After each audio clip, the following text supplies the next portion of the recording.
o papel de um neurotransmissor chamado de dopamina. Tá? Você já deve ter ouvido falar, todo mundo já deve ter ouvido falar da dopamina. A dopamina é um neurotransmissor muito mal entendido, e aí vocês vão entender o porquê que eu cheguei a começar um desafio de 75 dias hard. Dopamina é o seguinte, dopamina é um neurotransmissor, ou seja, é uma substância química que atua no seu cérebro, que faz a conexão entre uma célula do seu cérebro com outra. E ela é um neurotransmissor incrível, é fascinante esse neurotransmissor. Eu cada vez tenho estudado mais, cada vez tenho estado mais interessado, porque ela faz muitas coisas no nosso comportamento.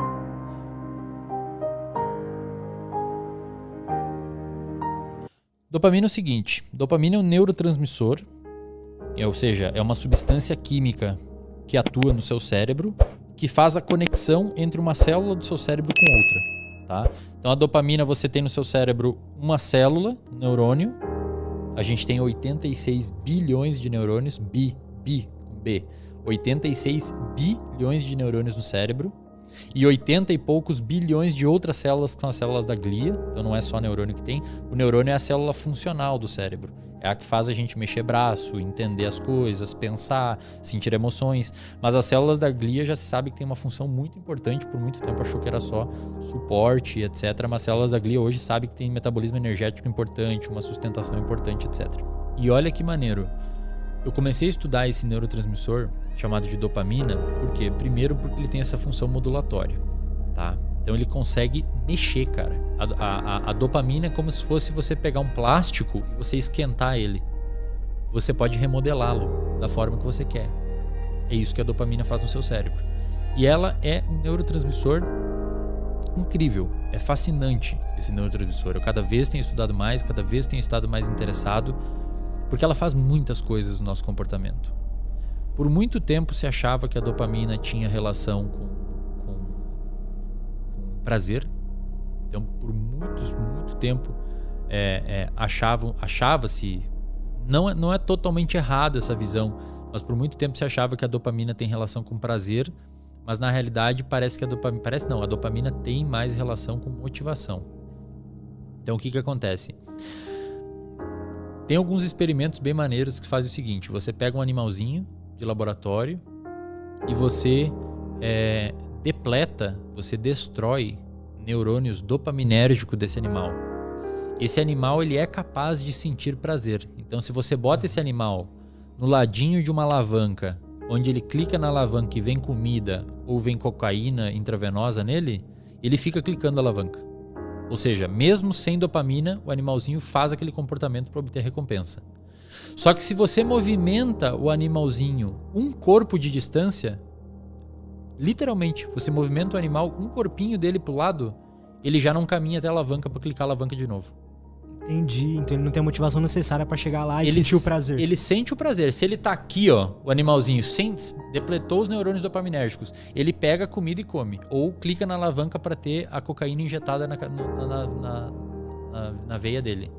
Só que se você move, é massa os estudos, você pega o animalzinho com a mão, bota ele um corpo de distância da alavanca, ele já não clica mais na alavanca.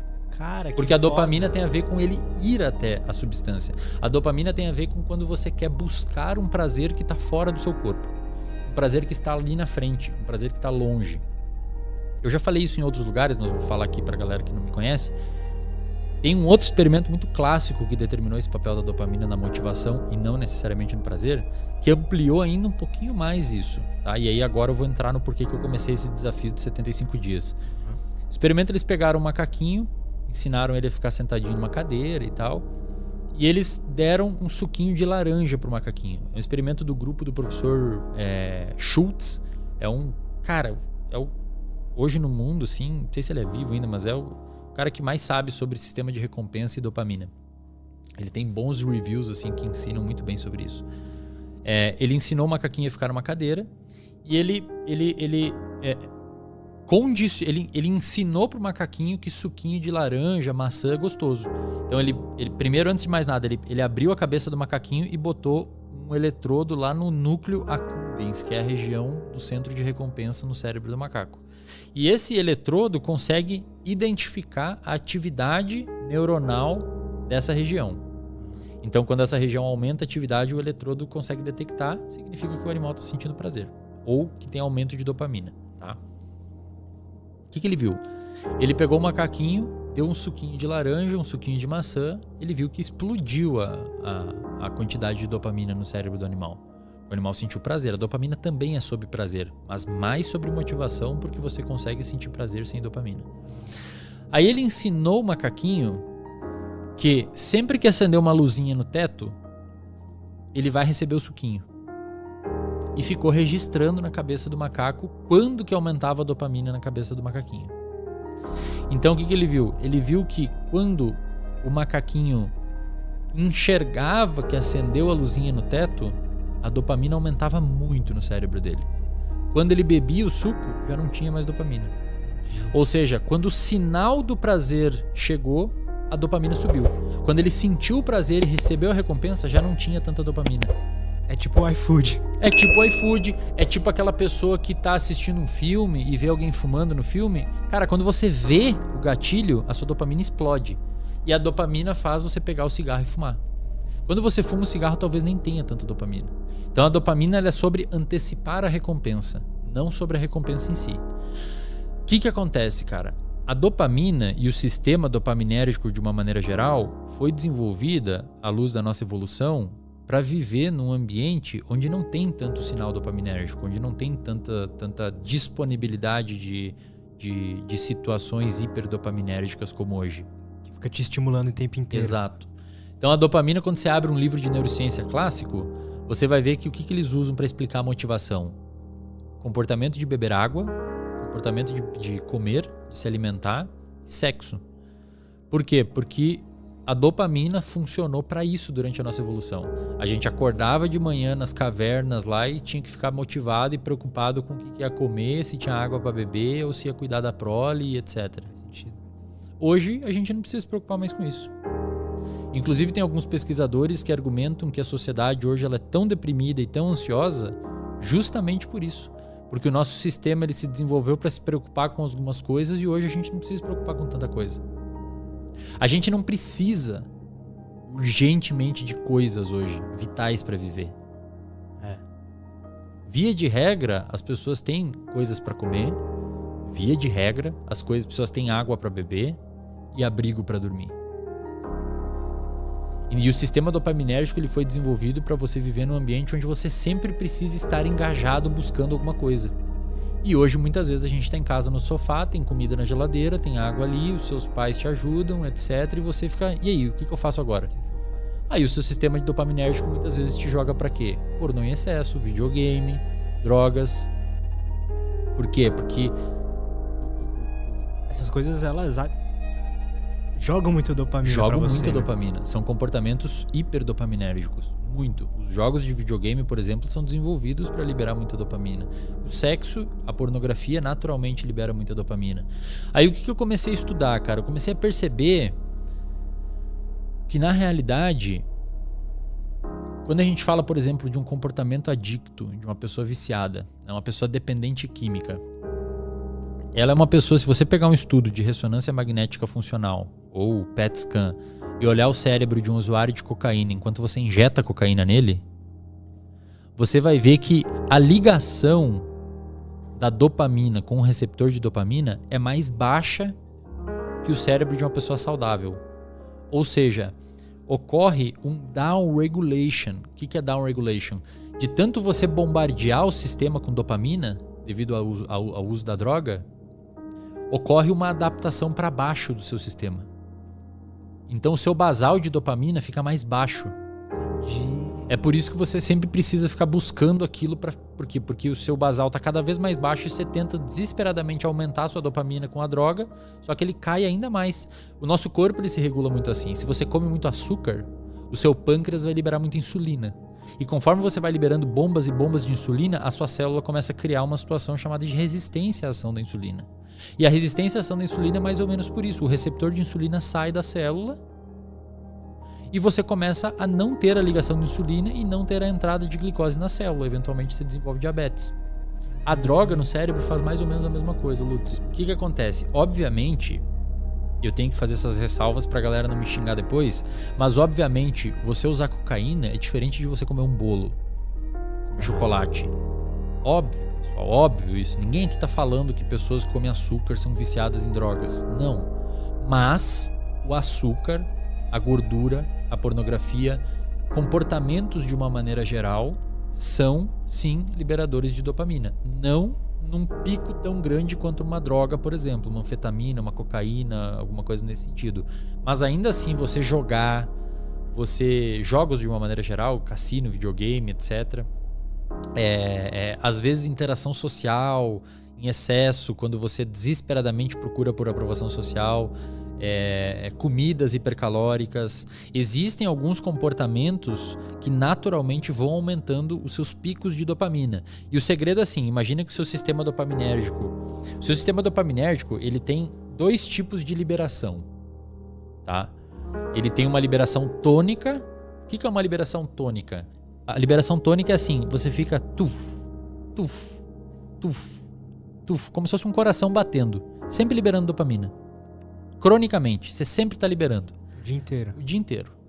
E isso muda de pessoa para pessoa. É por isso que tem pessoas naturalmente um pouquinho mais alegres, animadas, etc. E tem pessoas naturalmente um pouquinho mais deprimidas. Por quê? Provavelmente porque essa liberação tônica de dopamina, principalmente na via mesolímbica, provavelmente diminuída nessas pessoas que estão um pouquinho abaixo do normal de humor e aumentada nas pessoas que estão um pouquinho acima. Só que qual que é o problema? Esse disparo tônico, isso, presta atenção aqui, galera, isso aqui é muito importante.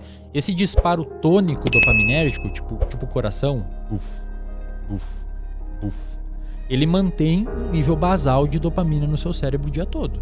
Sim. Só que tem os disparos fásicos de dopamina. Ou seja, buf, buf. O tônico mantém e tem os fásicos. Esses fásicos só acontecem quando você faz sexo, quando você precisa de comida, quando precisa de água, quando precisa de abrigo, quando você fugir de perigo, quando você joga videogame, quando você bebe álcool, quando você fuma cigarro, quando você vê pornografia, quando você toma muita bebida rica em açúcar, quando você come comida hipercalórica. Isso são disparos fásicos. Qual que é o problema? Quanto mais você der disparos fásicos dopaminérgicos, mais o seu sistema se downregula, vai para baixo, e aquele disparo tônico começa a ficar... Entendi. Então, foda, se você mano. tem só prazer, só prazer, só prazer, só prazer na sua vida, na ausência dos disparos fásicos, a sua dopamina é muito baixinha. E isso pode eventualmente resultar em anedonia. E é muito comum na clínica isso, Lutz. O paciente vem falando assim, putz, doutor, eu não sei nada, eu não consigo, eu não sinto mais prazer, eu não sinto mais isso, eu não sinto mais aquilo. Aí você vai ver a pessoa é estável financeiramente, muito bom na carreira dela, já está quase independente do ponto de vista financeiro, mas nada faz a pessoa feliz. Aí você vai ver a vida dela, a pessoa opera só na dopamina fásica. Sai com os amigos segunda para jogar boliche e bebe. Sai com os amigos ali jogar tênis, no dia faz um churrasco. A pessoa ela não vive, prazer, ela não vive o difícil um pouco. Ela não dá um sossego pro sistema dopaminérgico. Aí quando você tira isso dela, é quase como se uma pessoa que usa droga. Fica obviamente não no jeito que uma pessoa que usa droga, mas ela fica anedônica. Então, uma viagem com a família pro interior, num sítio que não tem álcool, não tem nada, perde o sentido. Por quê? Porque o cérebro dela gosta muito de dopamina. Ficou muito exigente. Desenvolveu tolerância. O contrário disso, então uma pessoa que escolhe sofrer mais, ajuda a manter esse basal um pouco mais alto também ou não? Ajuda, não necessariamente o basal um pouco mais alto, mas ajuda a pessoa a ser mais capaz de sentir muito prazer quando é submetido a alguma coisa simples. E cara, isso acontece, obviamente a gente tá falando de extremos aqui, mas o nosso sistema dopaminérgico ele é mais ou menos assim, ele não foi feito para você ficar bombardeando ele de dopamina sempre. Não pode, porque se você ficar bombardeando ele com dopamina sempre, vai ocorrer esse downregulation dos disparos tônicos e você eventualmente vai ter mais dificuldade de alcançar o prazer. Com coisas simples. Então qual que seria o grande segredo? O que a gente chama de reforços intermitentes. Ou seja, você não precisa ficar sem os disparos fásicos dopaminérgicos. Só faz isso com espaços de tempo. Faz uma agenda de dopamina, digamos assim. E, cara, isso a gente fala aqui nas questões mais extremas, como, por exemplo, patologias, depressão, vício, etc, né? Mas isso acontece nas coisas mínimas também. O Huberman falou lá, por exemplo, no episódio dele, se você gosta de treinar com música, você fica muito agitado, muito feliz treinando ouvindo música na academia, cara, joga uma moeda pra cima. Se cair cara, você vai pro treino ouvindo música. Se cair coroa, você não vai. O seu sistema dopaminérgico adora um talvez, cara.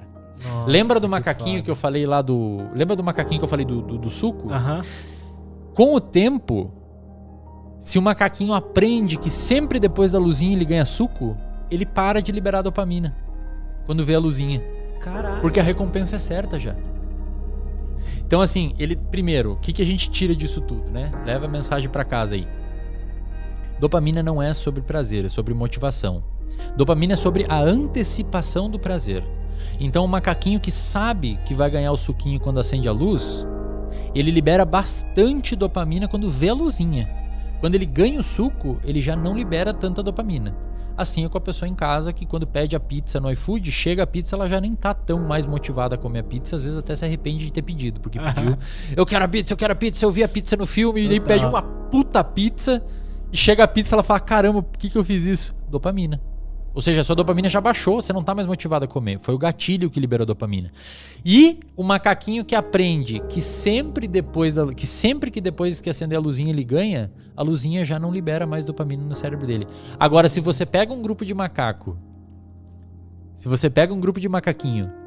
e bota 50% das vezes que acender a luzinha ele ganha o suquinho e 50% não, a dopamina aumenta ainda mais do que antes.